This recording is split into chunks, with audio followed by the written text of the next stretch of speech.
go and ask the public about their assessment of your public standing, whether it's grown or diminished. Well, one man who is a member of the public, in a manner of speaking, who seems to think that your standing has diminished is the Nobel laureate, Professor Wole Soyinka. He recently attacked you, saying that you are unfit to govern Nigeria. What's your reaction to that? Well, quite frankly, I will not make a comment on that. Wole Soyinka is the father. I have a policy. I don't respond when my fathers talk. Yeah, but he's delivered a punch. I leave it to them, because when I became their age, I want those younger ones to respect me, though I will also try to put myself in such a position that I will respect myself before that. Well, he's delivered. But I assure you, right. One of the things he made is that he talked about the Obidient. Yeah. Me inciting them. Charles, I will never, knowingly, and I have never, knowingly or unknowingly, asked any of the Obedients or the young people to say anything against an elder, a priest, a pastor, an imam, and everything. Never. It will never happen. Nevertheless, never will happen. And I don't make comments when they make comments. Right. It is left for Nigerians to know whether I'm fit or not. I've been a successful businessman in the private sector. I've been in the corporate world and can say I'm one of the most successful. I've also served the state where I still challenge all those who have served. Let's put our records side by side and let me know. And when I served, the only measure of development was Millennium Development Goals, which I started 7 years after. When he ended, I was #1. Yeah, well, I'm going to come to that in a minute, but I just want to finish, because we're going to talk about the state, how you were governor of Anambra State. Okay. But just returning to Wole Soyinka briefly, you said you've never incited people against him or anyone else. I will never do it to anybody. But does he have a point when he says that by not controlling, or at least trying to control, the online trolls who he says are Obidients that are responsible for the insults directed at him, that you are tacitly encouraging such behavior? No human being on earth that I know today have controlled online trolls. Nobody. Go and see what they write about me. It's even worse than what they write about him.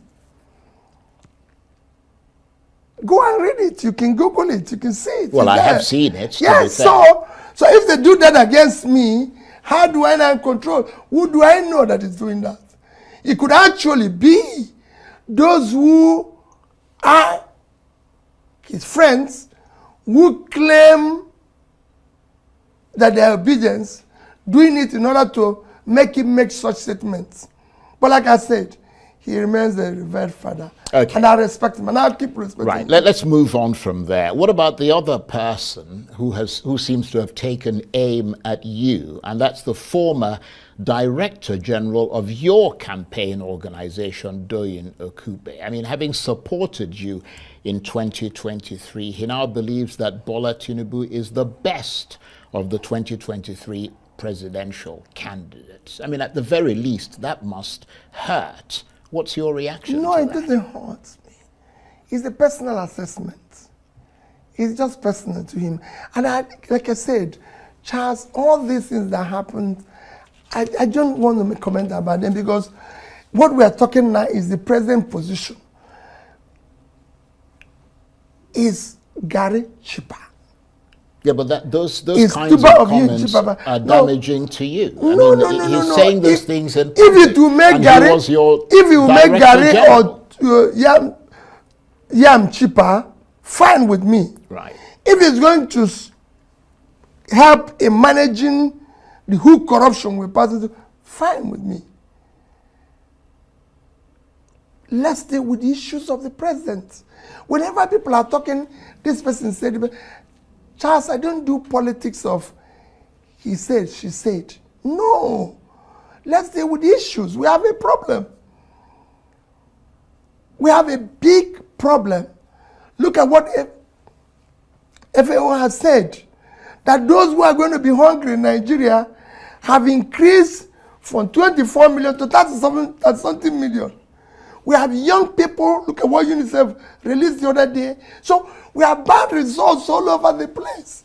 That's what we should focus, not whether Peter Obi is fit or not.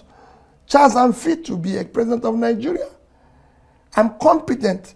I can tell you that put me in line with other people who are competing in terms of education, in terms of fitness, in terms of background.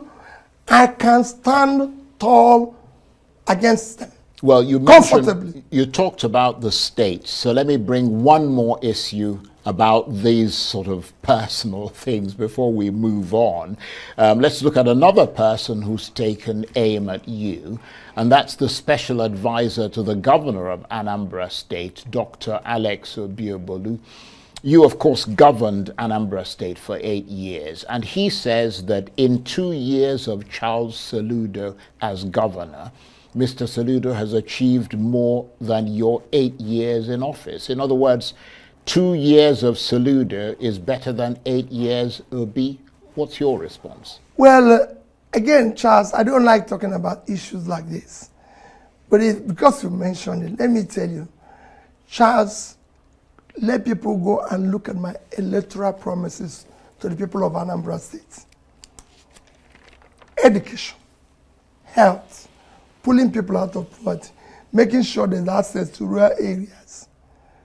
And I can tell you, they were the measures of MDG, and I was number one. I was number one in education. I was there in health. I was there in pulling people. Go and ask those who ran Office of Poverty Alleviation, like Professor Dr. Bacall and everything. Go and ask Samsudeen. I was number one. What I promised, I delivered. I have to be fair. I saw that the evidence of that online. Thank you. In terms of those, I think the European Union and all the rest everybody. of them, their rating was that Anambra State was number one. Finished it and was able to even left a savings, subnational savings, for the first time in Nigeria, for future generation. Nobody had ever done that. What I promised, I delivered. My brother, my senior brother, Soludo, promised Dubai, Taiwan. So until Anambra becomes that, because you must stick to what you promise. When Anambra is now Dubai, Taiwan, he has achieved his purpose. I didn't promise that. What I promised, I delivered. And that's what I'm thinking about, what I'm talking. When I was talking about being president, I was saying things that is deliverable. That I'm going to do this in the north. We're going to make sure we'll go to the north and turn around the uncultivated land, do this. I wasn't really, I had what I wanted to do, and I would have started from day one. Almost everywhere is on complete standstill in Edo State today. Obidient have taken over Edo State. They've shut down everywhere. As a presidential candidate of the Labour Party in the 2023 presidential election, Mr. Peter Obi is currently in Edo State today for the official flag-off campaign of the Labour Party gubernatorial candidate in the Edo State gubernatorial election, Olumide Akpata. There've been a lot of noise about Obidient supporting the PDP gubernatorial candidate, but yet the Obidient in Edo State, they've come out en masse and they've shown that they are for Peter Obi, they are for the Labour Party, and they are for Olumide Akpata. Watch the video.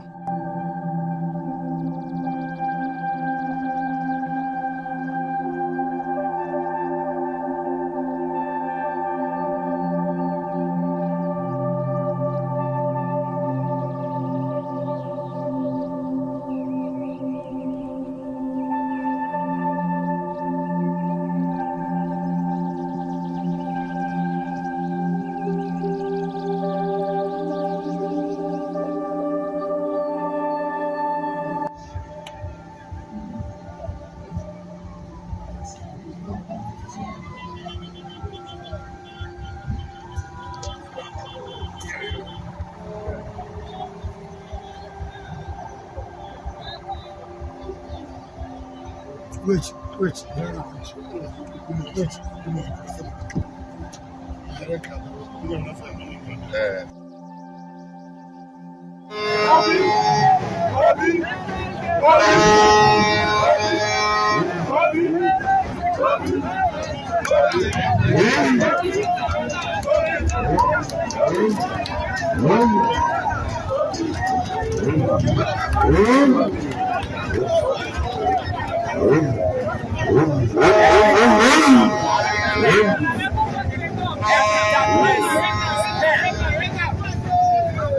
Big masquerade is in town!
Since Olumide Akpata emerged as the Labour Party gubernatorial candidate for the Edo State gubernatorial election, there have been a lot of talks about equity and justice in Edo State. According to them, they say it's time for the Edo Central to produce the governor, that the Labour Party gubernatorial candidate is not from Edo Central, and hence he should not vie for the office of the governorship election in Edo State. And I'm beginning to wonder, when will Nigerians wake up? Like, when will they be serious about their life and about the politics they play? Since when did they start, care about equity and justice? Since when did Nigerians start getting concerned about zoning? Now, a lot of persons are saying that Edo State gave Peter Obi large amounts of vote. They supported Peter Obi wholeheartedly because he's from the East, because of equity and justice. And I find this very dubious. I find this very, very mischievous and misleading. Edo State supported Mr. Peter Obi not because he's from the East, because he is competent. Peter Obi was supported across other parts of the country because he's competent. Peter Obi is the only candidate, the presidential candidate that went about telling people, don't vote for me because I'm from the East. Don't vote for me because it is my turn. It is not my turn. It is a turn of Nigerians. Vote for me because you think I am competent. Vote for me because you think I can deliver. Aside all the other presidential candidates, you have Atiku Abubakar, who went to the north and told them that they should vote for him because he's a northern candidate. Tinubu said, Emi Loko, it is my turn. But Peter Obi was the only one from the beginning that stated it clear. Don't vote for me because I'm from the East. People love Peter Obi because of who he is, because of his track record, because he's competent, not because he's from the East. And again, like I said, I find it very mischievous that Edo people, especially the PDP boys, they are bringing the talk of equity. These same boys did not support Peter Obi. They supported Atiku Abubakar. If they care about equity and justice, why didn't they support Peter Obi? Why did they support Atiku Abubakar? During the presidential election, most of them attacked Peter Obi, said all manner of things against Peter Obi, tried to demarket him. Why didn't they support him? Because he's from the East. They supported Atiku Abubakar. Again, they've even went as far as sending some people to go on national television to tell Peter Obi not to support Olumide Akpata because he is not in the zoning arrangement. I mean, these people do not know how to play politics. If you have done the right thing, the people will vote for you. You don't even need the presence of Mr. Peter Obi to win that election. Edo people will vote who is competent, and they know who is competent. Now, why are they crying because Peter Obi is supporting his own candidate in Labour Party? Why are they crying? In the 2023 election, Obaseki supported Atiku. Why didn't Obaseki support Peter Obi? To the point that he even denied Peter Obi use of stadium when Peter Obi went to campaign in Edo State. I mean, are they even forgetting all these things? I mean, I was even shocked to see Anthony Ehelobo, whatever his name is, the son of Tony Anini, coming to tell Peter Obi not to support Olumide, but that he should support the PDP gubernatorial candidate because of zoning. This same guy said all manner of derogatory things against P2B because he is supporting Atiku Abubakar. P2B has stated it clearly that he's still in Labour Party and he's going to build Labour Party. He cannot build Labour Party by not supporting the gubernatorial candidate of a state. We need to have structures. Labour Party need to have solid structures on ground that will defend the vote of Mr. P2B when next election come. The last election saw P2B vote being stolen in all over the country. If P2B had a Labour Party governor in Rivers State, there is no how Wike would have stolen his vote and give it to Tinubu. This is politics we are talking about. And moreover, I'm not from Edo State, so I'm not going to speak for the people of Edo State. Edo people, they have the sole responsibility to choose their governor. If they feel that Olumide Akpata is the best man for the job, they will vote for him. If they feel that the PDP candidate is the best man for the job, they will vote for him. It is not about zoning. It is not about where you come from. Nigerians should take that away from their mind. Zoning has not helped us. It has not helped this country. Of course, President Buhari came from the north, but 8 years as president of this country, the north suffered the most under his administration. Insecurity, poverty, out of school children. Otherwise, the north don't even have access to potable drinking water. In the 21st century, they are still suffering from waterborne diseases. And you're talking about zoning, you're talking about where the person came from. Tinubu is from the southwest. The southwest, they are the ones that are growing in the hardship they are experiencing under President Bola Ahmed Tinubu. It is not about where you are from, it is about the competence of that person. Again, P2B is all about destroying the structure of criminality, destroying godfatherism in Nigeria, because this is what is dragging this country back. Somebody will leave office and will install a stooge there that will protect his interests, like you saw what happened in Kogi State, even in Rivers State. Look at the past governor of Rivers State, how he's fighting the incumbent governor of Rivers State because he put him there. We don't need that. PDP winning the election in Edo State is an extension of Obaseki tenure in Edo State. It's a pure fact. We should not promote that. We should not promote that. We should promote competence. And Olumide is competent. He's competent, a successful career person. He has built reputation for himself as a career person. And I think Edo people, they need his expertise. However, I said that I am not speaking for them. Edo people, they know who is right, they know who is competent, they know what they want, and they will vote for who they want. If Obaseki has done well, if Obaseki has transformed the life of Edo people, if Obaseki has affected the life of the people, if Obaseki has given them good governance and unadulterated leadership that is people-centric, leadership that affected every corner in Edo State, he doesn't need to be scared that P2B is coming in Edo State to campaign for the Labour Party candidate. PDP will win. That is a truth. They will win the election because the people will always go to where their interest is most fulfilled. That is a truth. They will vote, and I trust Edo State people. Edo State don't vote based on a person. They don't vote based on the party. They don't vote based on sentiment. They vote based on who can deliver. They vote based on who is competent. They vote based on who they can trust, and that is why they stood behind Mr. P2B. They supported P2B wholeheartedly. So all these ones on social media that are making noise about P2B not standing for equity and justice, they should go and look for something else to campaign. They should be campaigning with Obaseki legacy. They should be campaigning with PDP legacy in Edo State. Why Obaseki was a governor? That is what they should be campaigning, not because P2B is coming to campaign in Edo State. Edo State people will not vote for Olumide because of Obaseki. They will vote for Olumide because he is competent. Trying to drive the narrative that P2B is not standing for equity after Edo State because of the situation in the south is dead and alive. Edo State did not vote for P2B. Tinubu fit do this one.